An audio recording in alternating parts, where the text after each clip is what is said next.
Bonsoir à tous. Alors ce soir on a une autre personne qui voudrait témoigner.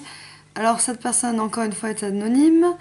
Euh, et cette personne, donc c'est un garçon, et il sort avec une fille bipolaire et il voudrait... Enfin je vais lui poser trois questions, pareil que l'autre personne. Donc dis bonjour pour voir. Salut. Voilà. Première question, comment c'est au quotidien de vivre avec une bipolaire? Est-ce que c'est difficile ou comment tu le prends? En fait, c'est un petit peu double. C'est-à-dire que je passe des moments super agréables et parfois ça peut péter d'un coup, d'un seul, sans que ma copine prévienne. Voilà, ça pète un câble. Et ça, c'est moins marrant, c'est moins sympa à vivre. Mais après, voilà, je comprends que je garantis que c'est la maladie qui veut ça et le changement d'humeur fait que effectivement, elle peut passer d'une humeur à l'autre. D'accord, donc tu confirmes que c'est pas la faute vraiment de la personne, c'est... Est-ce que Moi je compare souvent à quelqu'un de... comme quelqu'un de bourré, tu peux pas l'arrêter, tu dirais ça? Je sais pas si la métaphore est bonne, mais c'est plutôt une impulsion en fait. Hein. Ça se maîtrise pas. Comme, moi par exemple j'ai déjà fait une crise d'hystérie. Est-ce que ta copine a déjà fait une crise d'hystérie? Elle m'a fait plusieurs, ouais. Ouais. Genre, elle voulait taper, elle était prête à taper sur une autre fille, qui l'a irrité. C'est-à-dire taper sur notre fille, pourquoi qu'est-ce qu'elle avait fait? Je sais plus, elle a fait une remarque un peu désagréable qu'elle a super mal prise. Ah oui. Et ça, c'est quelque chose que j'ai remarqué. En fait, ma copine scolaire a une hypersensibilité. Et même quand on lui dit un truc qui est pas forcément méchant, mais qui est juste un constat, elle le prend contre elle, ou elle le prend même contre la communauté, entre guillemets, bipolaire. Ça, je peux pas m'empêcher de rigoler. Deuxième question, euh, est-ce que tu pourrais la quitter? Juste avant, je me permets de t'interrompre, juste avant que tu la poses, je voudrais remercier la personne qui a laissé un petit, qui a en fait dialogué avec toi sur ta chaîne YouTube, Qui a quoi? qui a dialogué avec toi sur YouTube, qui s'est prêté au même jeu que je suis en train de faire d'ailleurs. Ah oui, la même personne que j'ai eu au téléphone, enfin une autre personne que j'ai eu au téléphone. Voilà, je voulais même lui dire que, contrairement à ce qu'elle a dit, je la trouvais très mûre, donc le côté enfantin dont elle parlait ne se voyait pas chez elle, en tout cas sur ta chaîne en fait, et c'est bien exprimé, c'est façon de poser. Ah oui, la personne qui s'est exprimée au téléphone s'est bien exprimée. Ouais. Je... Qui donnait justement l'impression de maturité, contrairement à ce qu'elle décrivait. Ah oui, que lui avait l'air mature. Est-ce que j'ai l'air mature, moi? Je ne te connais pas. De mes vidéos YouTube, de ce que t'as pu voir derrière, ça, je supporte pas mes cheveux. Ils vont être bouclés parce que j'ai... Enfin là, je parle à la caméra. Ouah, les cheveux. Ouais, ils sont trop beaux. Ouais, tu vois pas en fait, mais c'est trop beau. Bon. Donc en fait... J'ai pas assez regardé de vidéos de ta part en fait pour m'exprimer sur ta note. Ah bon, tu suis pas ma chaîne YouTube? J'en ai regardé quelques-unes, hein, j'avoue, mais je suis pas très assidu. Je suis pas très... Oui, moi je crois qu'il y en a au moins 300. Enfin, je sais pas combien il y en a, mais tout ce que je sais, c'est que sur mon ordi, j'ai genre 600 vidéos. Alors je sais pas comment c'est possible que j'ai fait 600 vidéos. En même temps, j'en ai fait beaucoup avec les années avec cette caméra, donc bon, ça doit... Ouais, 600, ouais, pas loin de 1000.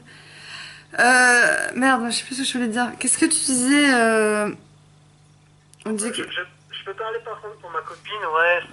Elle a ce petit côté enfantin que décrivait la personne qui a parlé avec toi par téléphone. Et parfois, elle peut aussi être très sérieuse. Hmm. Mais très souvent, c'est vrai que ce qu'elle dit, c'est un petit côté enfantin. Et ouais, c'est plaisant. Et en même temps, je me dis, mais j'aimerais qu'elle soit quand même un peu plus mature pour son âge. Oui, mais est-ce que tu dirais à un diabétique, j'aimerais bien que tu sois moins diabétique, tu vois ce que je veux dire? Ouais, c'est clair, c'est clair. Ouais, tu dis pas à un diabétique, je veux que tu sois moins diabétique. S'il fait une crise d'épilepsie... Je peux pas lui dire, typiquement. Mais après, justement, ma question... Oui, mais est-ce que quelqu'un qui est en crise d'épilepsie par terre, tu lui dis arrête, s'il te plaît? Alors que nous, en crise d'hystérie, on nous dit arrête. On ne peut pas arrêter. On peut pas arrêter quelqu'un de vomir. On dit pas à quelqu'un arrête de vomir. Ça se dit pas ça. Mais nous, on nous dit tout le temps arrête, arrête, arrête, arrête, arrête, arrête. Et moi, j'en ai marre. Donc maintenant, moi, je dis arrêtez. Moi, j'en ai marre, franchement, j'en ai marre. Désolée, je pète une pile sur toi, mais désolée, hein, mais franchement, j'en ai marre. J'ai craqué ce soir parce que j'avais mon alarme pour les médocs. Et franchement, je vous jure, je vous promets, la bipolarité, mais c'est un cauchemar. C'est un En fait, cauchemar au niveau social, c'est un cauchemar au niveau santé, c'est un cauchemar au niveau vie professionnelle, c'est un cauchemar au niveau vie familiale, c'est un cauchemar au niveau amical, c'est un cauchemar au niveau tout, de tout. On est affecté de tout. Donc s'il vous plaît, arrêtez de nous dire arrêtez. Désolée, j'en prends à toi, hein, mais la deuxième question c'est euh, excuse-moi de t'interrompre, c'est un aspect que je voulais aborder avec toi. C'est que, en fait, c'est difficile de dialoguer du fait que vous prenez tout contre vous, en fait. C'est-à-dire que même quand on fait un simple constat, vous allez prendre contre vous, alors que c'est juste un constat, c'est juste un constat. oui, mais tu prends la personne avec et sans. Enfin, tu prends ses défauts et ses qualités, on est d'accord. Donc, quelqu'un qui a des crises d'épilepsie, quelqu'un qui est. Mais on est d'accord, on est d'accord. Moi, ma copine, je l'aime, hein, voilà, je lui ai dit dès le départ, je l'aime comme c'est. Je précise qu'elle est bipolaire. Hein. Je lui ai précisé dès le départ que je l'acceptais avec ses qualités, avec ses défauts, avec sa maladie. Et il n'y a pas de problème, il n'y a pas de souci. Mais simplement, je constate que c'est difficile parfois de discuter et d'avoir des conversations avec elle, surtout les conversations sérieuses, du fait qu'elle a cette hypersensibilité. Oui, mais est-ce que ça serait pas plus emmerdant d'être quelqu'un qui a pas de conversation, qui a pas trop de cœur, qui pleure pas, qui est au moins quand je suis joyeuse, je suis très joyeuse, quand je suis triste, je suis vraiment triste. Bon bah c'est dur à vivre, mais au moins je suis quelqu'un de bonne vivante, je dirais. Alors comment dire, c'est tout à ton honneur. Euh, c'est pas un reproche, au contraire, c'est une très bonne chose. Vivre l'instant présent, c'est super, c'est très bien, c'est même ce qu'il faut faire. Hein. Mais voilà, c'est juste un constat. Voilà. Et tu viens d'en démontrer, justement, de démontrer ce que je viens de dire, c'est-à-dire que on a senti dans ton discours qu'il y avait le temps qui montait, alors que c'était pas contre toi. Non, j'ai envie de pleurer en fait, je suis pas bien là. Je sais pas, c'est la première fois que ça m'arrive. J'ai eu l'alarme de mes médocs et ça m'a fait pleurer tous les jours, tous les matins, tous les soirs. Je prends des médocs quand même à 29 ans, depuis l'âge de 20 ans. Enfin, vous imaginez, enfin, c'est comme un diabétique en fait, il a son insuline tout le temps, mais sauf que lui, il risque de mourir. Enfin, nous aussi, on a des risques de suicide si on prend pas nos antidépresseurs, enfin, nos régulateurs d'humeur, on peut vouloir sauter d'un pont. Ça m'arrive souvent l'idée. Et en fait, je crois que vous voyez pas l'envergure, les copains, les copines, ou les amis, ou les petits copains, ou la famille, même l'envergure de ce que c'est, quoi.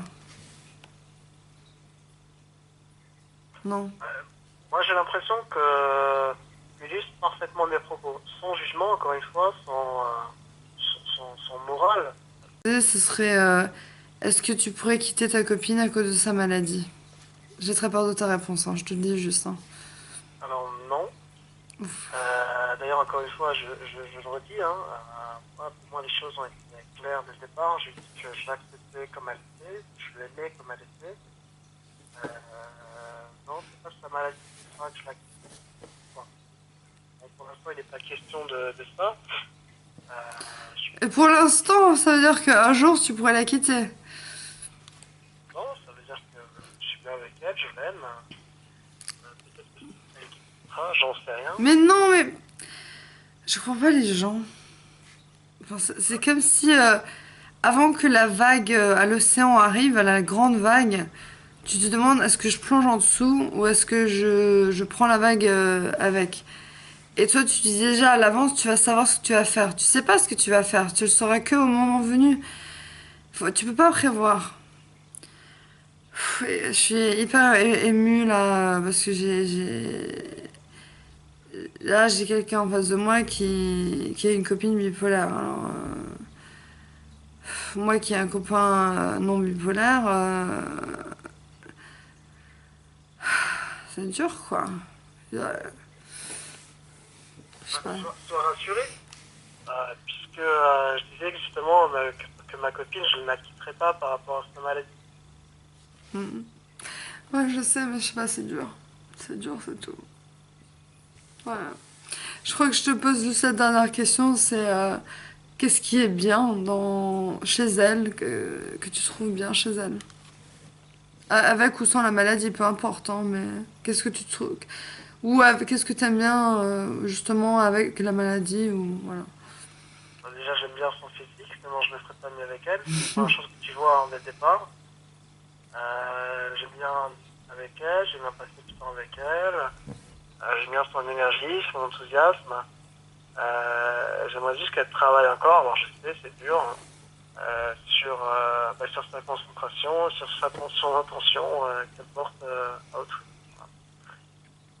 Ouais, mais ça, c'est à cause des médicaments, hein. Vraiment, ça te fait tout oublier. Enfin, c'est la catastrophe, hein. Je sais pas si t'imagines.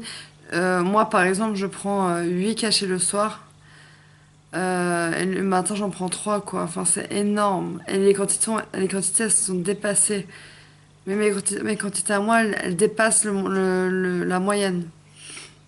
Il y a des moyennes de doses de médoc. Moi, je dépasse la moyenne. Donc, je prends une quantité énorme de médicaments. Et pareil, ça, vous vous en rendez pas compte qu'on prend des médicaments tous les jours puisqu'on se cache quand on les prend, ou alors on les prend vite comme des cachets de Liprane. Mais ces cachets-là, c'est des doses de cheval. Quand tu les prends au début, à l'hôpital, au tout début, t'es ralenti. Mais ralenti, pas ralenti, hein. Ralenti, du genre, je voudrais le sel, s'il vous plaît. Je ne déconne pas, c'est vraiment comme ça. Je ne déconne pas. Et tu marches au ralenti. Genre, c'est horrible. Donc, t'imagines que ça fait ça au début, et après, tu t'habitues. Et là, je suis de nouveau plein d'énergie. Mais si ça faisait ça au début, c'est que c'est des putains de... Désolé pour le mot, mais c'est des putains de médocs hyper forts. Donc voilà. Donc pour une note de fin, dis-moi ce que tu voudrais dire comme espoir pour ceux et celles qui ont des copains, copines bipolaires, quoi faire ou pas quoi faire, ou comment gérer ce qui est bien, pas bien, voilà. Je sais pas si j'ai la réponse en fait. Non, pas une réponse, mais une note de fin, je sais pas, quelque chose de positif. Quelque chose de positif. Ouais. On sent qu'il y a de l'énergie, on sent que voilà, il y a en plus de ta part, il y a un combat pour déstigmatiser la maladie, ce qui est très bien. Et non, justement, profite de ton énergie, mais essaye en même temps de la canaliser. Mais encore une fois, tu me dis, essaye fais ci, fais ça. Est-ce que tu dis à un diabétique, encore une fois, fais ci, fais ça? Tu vois ce que je veux dire? Là où tu peux dire fais ci, fais ça, c'est du genre prendre tes médocs. Euh, le sport, pourquoi pas? Et encore, je sais pas parce que c'est pas sportif. Mais moi, j'ai acheté un vélo, donc du coup, je me dis là, je vais faire du sport. Mais tu peux dire pour prendre tes médocs, tu peux dire tu t'es reposé ou repose-toi. Mais tu ne peux pas dire canalise-toi. Tu ne peux pas dire ça parce qu'à un diabétique, on ne dit pas canalise-toi, c'est tout. Est-ce que je te contredis là ou pas? C'est pas vraiment de contradiction de ta part, puisque Oui, encore une fois, je parle d'un constat. d'un constat. Mais est-ce que, encore une fois, un diabétique ou un cancéreux, tu fais un constat? Je constate que tu es plus lent. Je constate que tu es comme ça. Est-ce que tu lui dirais, franchement? Mais après, il faut comparer ce qui est comparable, on peut pas comparer. Alors, on va comparer l'alcoolisme. Est-ce que tu dirais à un alcoolique, tu bois trop, hein? C'est pas la même pathologie, c'est pas. Ah si, il y a des troubles de l'alcool. Ou quand tu es stressé, tu bois. Si, ça existe. Ça existe. Est-ce que tu dirais à quelqu'un qui a un trouble de l'alcool, tu bois trop? Je trouve que tu bois un peu trop aujourd'hui. Est-ce que tu oserais dire Ce ça? serait fort déplacé. Bah voilà, bah t'as répondu à la question. C'est fort déplacé de me dire canalise-toi. Enfin, je dis pas que t'es mon copain ou quoi, mais si mon copain me disait canalise-toi, je lui dirais laisse-moi tranquille, je suis malade quoi. C'est une maladie, une maladie. C'est pas un état d'esprit, c'est une maladie. Est-ce que vous comprenez ça? Tout le monde. Est-ce que tu comprends, toi, anonyme, monsieur anonyme? Désolée, je suis un peu crue, mais on s'est déjà parlé, donc on se connaît un petit peu, donc je crois que je parlerai pas à un inconnu comme ça, hein. Mais est-ce que tu comprends? Bon, apparemment non. Bon, je vous fais de gros bisous.